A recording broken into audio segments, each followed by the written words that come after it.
Michigan's Mazi Smith. Where are you at with Mazi Smith, Griff? Because I think this guy is the best defense tackle in the draft, not named Jalen Carter. I agree. No, he's cool because the traits are there, and then he has some bad tape, but then he also has good tape. So it's really more just like, well, what was going on? Like, was he just figuring his game out?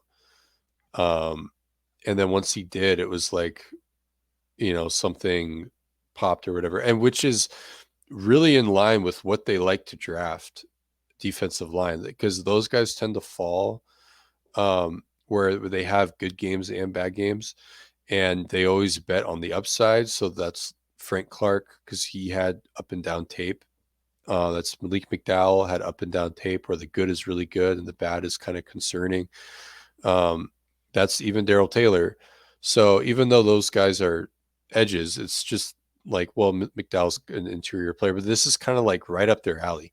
And then he fits the profile. But as much as I said, like his tape is up and down, it's not really because of technique. Like as you'll talk about, he has a really good foundation for that. Um, I feel like he just kind of needed an epiphany to like figure out how to apply his skill set because he has. I mean, he has absolutely like almost top 15 physical traits. Not quite to Carter's level, but closer than you'd think. I mean, if you watch him, not closer than you think, but you know what I mean? Like, just if you were to say that, because everyone talks about Carter as an athletic freak, which he is, but it's like, hey, Mazi Smith is kind of up there too, but he can play as well. It's not like some of the other guys where they tested really well, high effort, but they're not actually good players on top of it. So, yeah, I really like Mazi. Yeah, What's so Yeah, go ahead. before we get to the tape and some like positives, negatives, and stuff like that, two things to note with him. So, firstly, in January, he was sentenced to 12 months of probation for a misdemeanor charge of possessing a gun in his pickup truck without a concealed weapon permit, which, teams will have done their digging on. It doesn't seem. I literally did not know that till right now. Oh, Griff, live reaction on air. Griffin, over to you. How do you feel about that?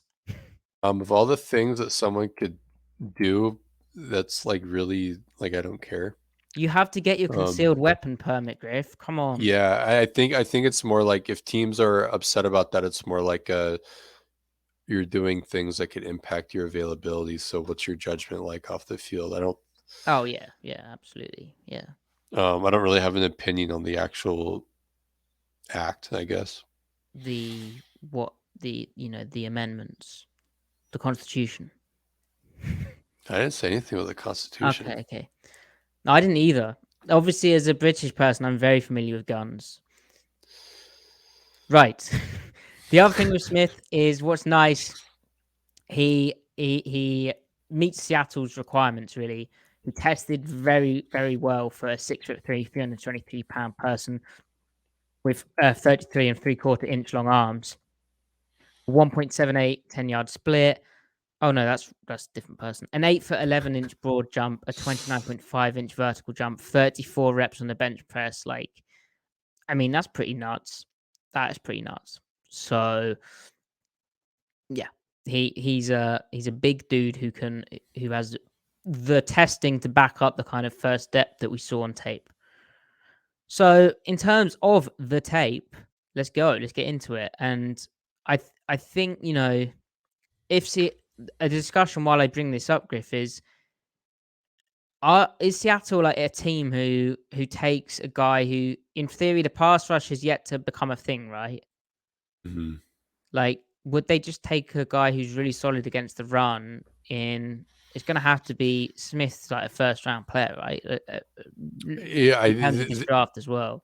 well, it's so like he's so explosive and so strong to me that they would take him.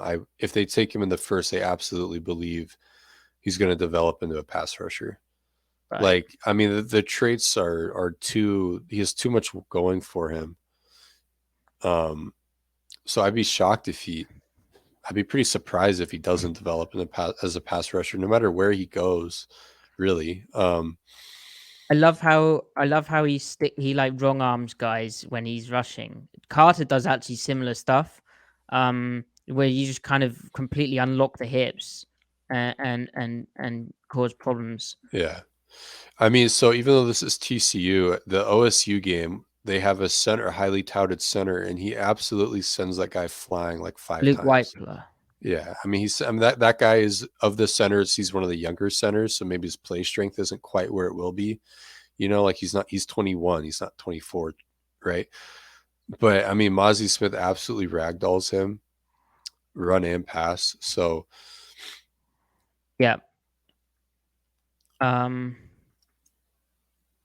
So you probably like even before you roll the clip, you probably love like how low he is in his stance and how that helps him maintain Absolutely. leverage and stuff. Yeah, Like, so he's he's so 6'3", right? squatty. But I Yeah. really thought that was an error. I thought he was 5'10", because I was really surprised. And this is impressive, really, because this is 3 Tech where they're playing heavy. A bit like how Seattle did last year in the 2-4 front, playing heavy with the D tackles. And he gets his eyes inside here. He's basically two gapping, and he doesn't really get moved by this chip. Um, Hmm. like, he holds his ground and stays on the block and flows to the ball. And it's that kind of stuff, which again is from being low, which to me is pretty attractive. Like, And and like how bouncy he is too out of his like he's 323, 325 here. He's not like 310, 315. So yeah, it look, just kind of shows, yeah. here's another heavy 3 Tech play with that kind of bounciness. Um, One thing I'd say is it's interesting. He gets away with it, and I don't know how like he'd deal with a pull or something, but he doesn't really step to guys. He almost like just um surges forward with two hands. Look, Yeah, it like just straightforward, but it's not leaning because he sort of strikes before the feet get in the turf, which I mean he makes it work for him. It means he explodes out his stance, and it also means he stays low. right. I think Um, it's because he comes out so quick and he knows he's coming out low. He's going to right, get into the block immediately, then he can move his feet after. But you're right. Like when he's playing a mirror step technique, he's like not really stepping, like you said. yeah. Here I've got oh, he's here. Here I've got not moved too much. That's not the best example. Okay. 924. Okay, so effort. Let's talk about effort. This game, I felt he had more effort, and this was a big game for Michigan, so probably not a surprise. Like, it's the playoff, but I felt at times as the A gap push player, if he'd shown second effort, he'd have like got more ball rush. Now, as I said, this is not the best example, but like it's funny how you mentioned Jalen Carter earlier. We've sort of talked about him. He had all these effort issues raised by people, which I didn't really see. But I actually did see, without any prompting, I saw effort concerns from Mazi Smith, where it's like he's not turned on all the time. If he shows like a second effort on plays where it's there's a chance to do it, then maybe he gets a bit more going. Like Yeah, maybe he impacts the play. Like there's opportunities to impact plays where he just didn't do it. right. Um, And the other thing though with the whole, well, I agree with you. Like if we're going to talk about effort with any of the high profile prospects, it makes sense for Mozzie over Carter. But even so, like it's so hard finding premium players to begin with. Like who cares if there's a little, unless something like it's egregious. Like it's not egregious with him. It's no, more like contextual. And then the other thing is if we were to focus on someone that isn't draft eligible or focus on somebody that maybe is but we know isn't going to the NFL, we probably would draw similar conclusions more often than we'd think. It's like it's just it's a lot of it's common. Whatever we view as a lack of effort, it's like doesn't really stand out that much. how are you liking his agility here, Griff? Uh, it's kind of a tough spot to be Yeah, in. Yeah, he's 320 pounds. Let's not be mean. he isn't. So one way he contrasts with Carter's pure traits. I mean, while he is fairly nimble, Carter's flexibility is insane, and Mazi doesn't quite have the pure ability to bend at the waist and change of direction. But Carter really is close enough to a unicorn. Not that Mazi's Absolutely. lacking, but Yeah, I mean, it's not a fair comparison, although, we're just trying to contextualize where Mazi fits in. But yeah, right. Carter's just a different level. He kind of sets new edges to defenses. Like here, he is as the backside three. This was a Mm-hmm. great game for him because like TCU run a lot of kind of gun zone, and it Yeah. really gave him the chance to just pop a guard and almost like cheat gaps and stuff. So you see more you see more of the an actual mirror step this time. Yeah, flat step. Uh, the guard is tight away, so flat step. And then perfect hand placement, drive up underneath the guard. How is he 6'3", man? Like, look at That that. that's the thing. I don't get how he's 6'3". I don't think he is. He's Um, good though. and the other thing here is Duggan. That's the TCU quarterback. He is a kind of mobile dude. So if you're looking at kind of like here, maybe you'd be like, "Oh, get up the, rush up the pocket." I think they were kind of slow playing their D tackles in the pass rush stuff to like maintain rush spacing because this Good is tape. scrambling for threat, push the pocket back. And so when it comes to the NFL, I kind of he could become he has the traits and the tools to be. He's not like one of these nose tackles where where we're talking about pocket push at best. He has Yeah. stuff which you could work through. Like he's very untapped in the kind of pass rush area. Well, that's the fun conversation about him because I mean, he could he can absolutely play nose tackle at the next level, but I mean, to me, he's more fun as a three technique, just Yeah, because I think that the potential he's a applies. three tech to me. Absolutely, Yeah. he's a three tech who can play the 2 eye. Um, I mean, he could play 4 eye. Like I'm almost being heightist around him, even though he's 6'3", because he's so low. It's like tricking me. But like he's basically if they're running the 2-4 fronts again, like he kind of solves that. Like look at this. Yeah. His He's not going ability to to make this shed is play. really good. I'm trying to work out how they fit this. Is 23 in the hold on. This is a 3. So 23 is in the A gap, and then they're canceling the gap with 58 and 25 is fitting off him. Yeah. Yeah. And that's like TCU, right? That's That's Steve Avila. TCU. Yeah, they have a good interior, and like this is traits for traits right there Yep. with and Mazi wins. So And he's not just cheating across the face. Notice, he skinnies down when they get out of empty and motion the back in. Then there's that flat step again, the really good hand placement. mhm. He plays very heavy, but notice how at this point he's in a position where if this cuts back, he could probably get back in play. Yeah. But he's then still able to shed great knockback, create separation, takes it. He'd Um, this is random, but he'd be like a Hall of Fame center if he played offense.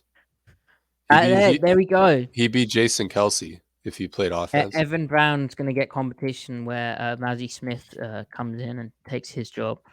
Um, Look at that. That's a center right there. He should be it is, playing yeah. And, either and way. and to this point, this kind of stance is very well, he's using a mirror step technique, but it's very kind of two gappy, right? It's like the 4-point frog stance, which is Yeah. synonymous with that. But How they're great strike again. This is like same side zone.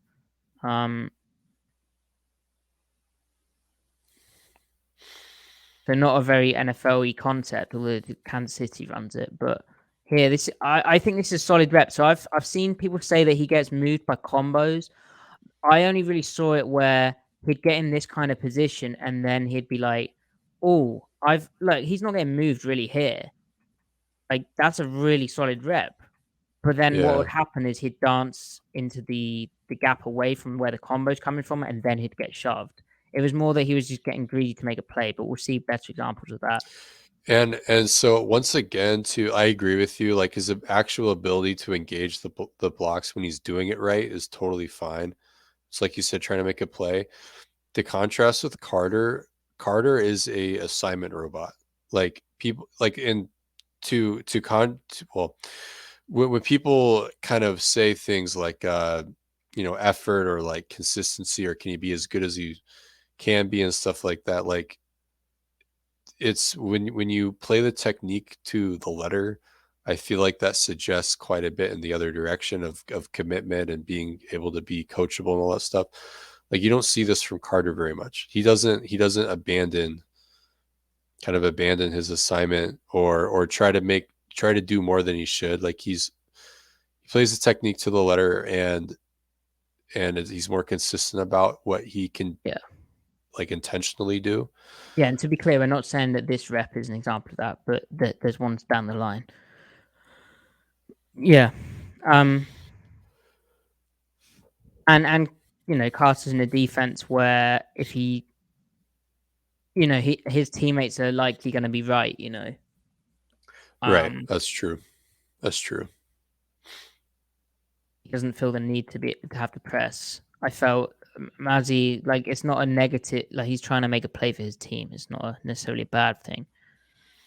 This is a push pull, I think. Yeah, this is one thing. So when guards set him or centers set him with deep, he struggled to do much, which is again like he has traits, but as a pass rusher, um, he's quite telegraphed. Like here, the center knows he's going for the push pull, swats the hands away, and he's basically stoned. Which, like here, he's one on one. It's an element where down the line you'd hope he'd be able to wreck this kind of thing. And it's a solid base from the center, but yeah.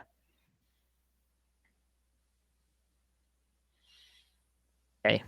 Um, just love the way he strikes people, and here 3 tech again. The situation allowing him to shine with the back to him, so runs going away, but that is standing. That is standing. Steve Avia is probably going to go in the second round. They're standing someone up with a great base. Look how, unfortunately, this goalpost is in the way, but look how low the outside pad is. That tackle is trying to move him out and doesn't really. And this is an example of what I was saying about dancing. This to me, like he's won here. This to me is him dipping his head in this gap, trying to make a play, or I guess he knows that his end can clean this up. But like in the NFL, he doesn't necessarily have to do that. He could always just stick on it. But when we talk about like getting moved by the combo, I don't really think he does. I think it's more he's just trying to dance in, or Yeah. he's trying to spill stuff. But like this is a really good rep. Now, but that said, like Hurt isn't going to want him to do that. What, dip his head in? Where he tries to get, well, actually no, he would because it's a heavy three. Never mind. I just feel Yeah. like he'd make more of a point of trying to deliberately hold the point Sure. if he's on the backside. Yeah, which I think But I think he can do. he absolutely can do it. And that's where like the conversation comes in, I think, because it's not a matter of like can he, because he does do it all the time. But yeah, I don't think that was a bad rep either. Like there's an example of him kind of sticking in. Right.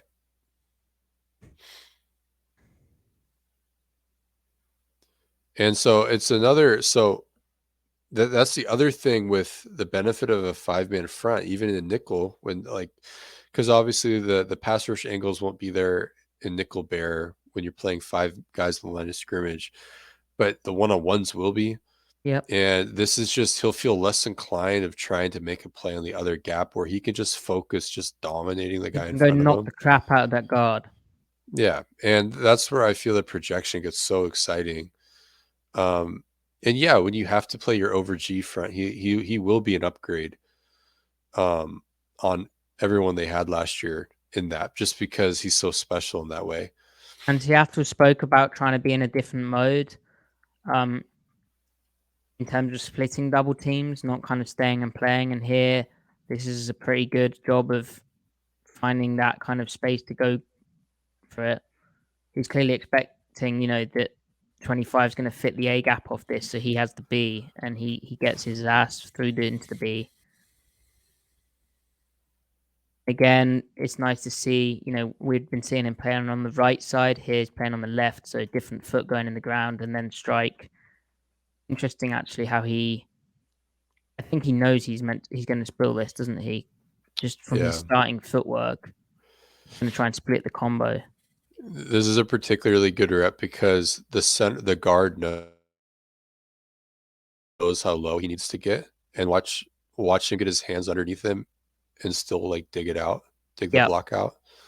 yep, Because like this guard goes to block him like knowing he has to get his pads underneath him. And while he does it by dipping his head, and Mazi's still able to stay in control.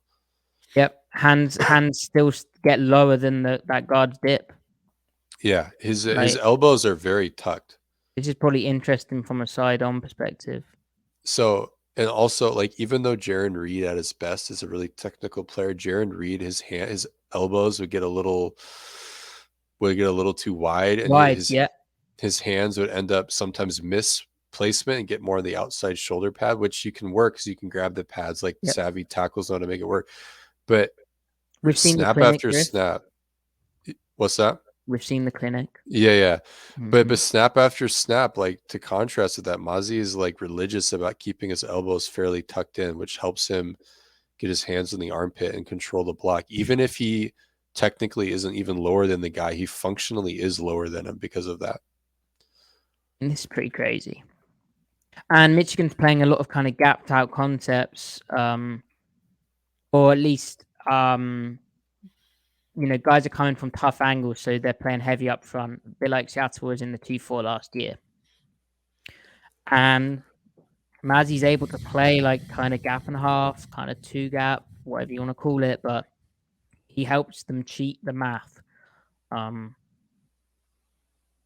and he just makes plays ultimately. He finds the football. So like, yeah, like very little movement from the backside tackle there with like he like that the help doesn't do anything No, on the combo. exactly. Which again, like when people were saying about the combo stuff, Yeah. I didn't get that. It's Now it this is one always game. when he does get moved, it always is when, like you said, when it's later in the rep and he's just trying to cross face, Yeah, and then that second effort from the because he's exposed at that point, but it's not like the meat of the rep really. this is just an example, I think, of he's getting off the ball upfield as a three tech. So, like when we saw him earlier, where he was lined up head up on the nose, or on the center as a nose, and the center just backpedaled, set him, and knocked his hand away, and that was that. But when he's the three tech and he has a wide angle on the guard, this is pretty interesting of what he can build up the power. He already has a lot of power, obviously, but Hmm. he gets that kind of two arm step down the center of the guard, and you can just sort of see the raw power here. Like Yeah, it's like bull in a china shop kind of I mean, style. yeah, that's elite. So It's elite, guys. So we like so Mazi Smith, is what so we're saying. would you take him at 20? I just feel uncomfortable doing that because of I don't know. I'm a bad drafter. I'm bad. Like I'm a like bad like GM because like it's just like you'd like to know that there was a bit more pass rush already there. But then they do have a massive need there, yeah. and he will go probably late 20s, 30. Yeah. The thing is that like if they don't take Carter, There's no other interior guy in this class that has the potential to be transformative. There will be good players, but no one will be transformative. So, or has the potential to be really. So I would take him for that alone at 20. Yeah. Sure, in a perfect world, I would like to get him in a trade back after you trade to like 26, take him there and then get an extra pick to mess around with. But yeah. Yeah, it's weird that I can't find his pressure rate on the SIS website, but yeah, I I'm not so I'm not averse to it. Like, and again, if if he ticks the character stuff, it all does depend on 5, obviously. Like, and ideally at 20, I'm open to trading down. But whether that's possible, I'm not so sure. Mazzy's the type of guy though with the traits he has, and like the lack of guys who have that kind of, as you're saying, in the position of defensive tackle, he's like the last of the guys who have the true like wow. Uh, but in general, in this class, the lack of blue chip guys, and I don't think Mazzy's a blue chip guy yet, but he certainly has that kind of potential. Maybe he goes even higher than 20. Like, you, Yeah. you don't know how that all works out. I mean, Trevon Walker went first overall last year. He did. So He did. We were there for that.